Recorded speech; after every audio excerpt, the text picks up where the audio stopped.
Hukum sendiri bukanlah sesuatu yang statis, melainkan dinamis dan terus berkembang seiring dengan perubahan zaman. Mulai dari hukum adat hingga hukum internasional, semuanya beradaptasi dengan kebutuhan masyarakat yang juga berubah. Pernah nggak sih kepikiran kenapa kita butuh aturan dalam hidup? Dan apakah hukum di Indonesia sudah benar-benar diterapkan dengan baik? Mungkin sebagian dari kita sudah tahu jawabannya. Perkenalkan, kami dari kelompok 1. Dalam video ini, kami akan membahas seputar hukum, mulai dari pengertiannya, ruang lingkup, hingga objek hukumnya, biar kita semua lebih paham.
Hukum sendiri adalah seperangkat aturan yang mengatur perilaku manusia dalam masyarakat.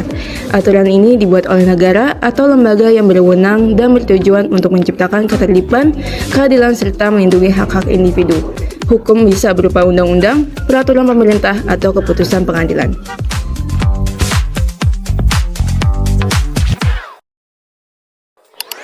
Ruang lingkup kajian ilmu hukum. Ilmu hukum mempelajari segala sesuatu yang berhubungan dengan hukum, mulai dari asal-usulnya serta fungsinya dalam masyarakat. Secara garis besar, ruang lingkup kajian ilmu hukum mencakup hak dan kewajiban. Hak adalah sesuatu yang bisa dituntut, sedangkan kewajiban adalah sesuatu yang harus dilakukan. Keadilan. Keadilan adalah tujuan utama dari hukum. Masyarakat hukum. Bagaimana hukum terbentuk dan berinteraksi dengan masyarakat. Subjek hukum. Pihak yang memiliki hak dan kewajiban dalam hukum, misalnya individu, perusahaan, dan yang lainnya. Objek hukum. Benda atau hal yang menjadi sasaran pengaturan hukum. Perbuatan hukum. Tindakan yang memiliki akibat hukum. Peristiwa hukum. Kejadian yang menimbulkan akibat hukum. Hubungan hukum. Hubungan timbal balik antara subjek hukum. Akibat hukum. Konsekuensi dari suatu perbuatan atau peristiwa hukum.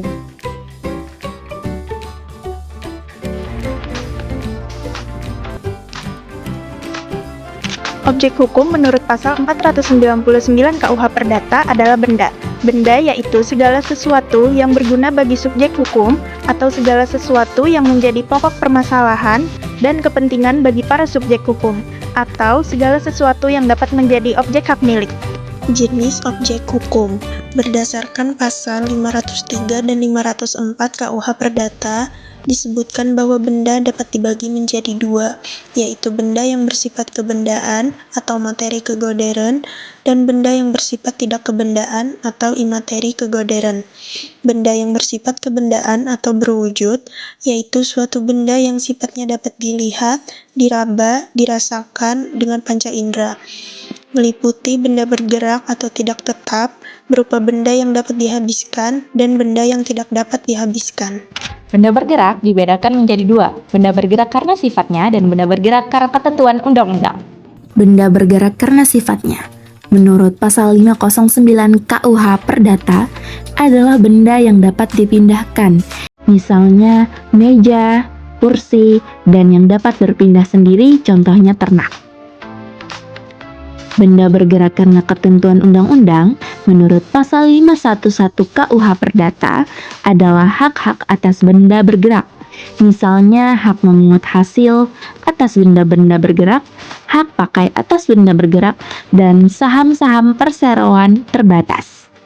Benda tidak bergerak dibedakan menjadi 3. Benda tidak bergerak karena sifatnya, benda tidak bergerak karena tujuannya, dan benda tidak bergerak karena ketentuan undang-undang. Benda tidak bergerak karena sifatnya, yakni tanah dan segala sesuatu yang melekat di atasnya. Contohnya pohon, tumbuh-tumbuhan, area bangunan, dan patung.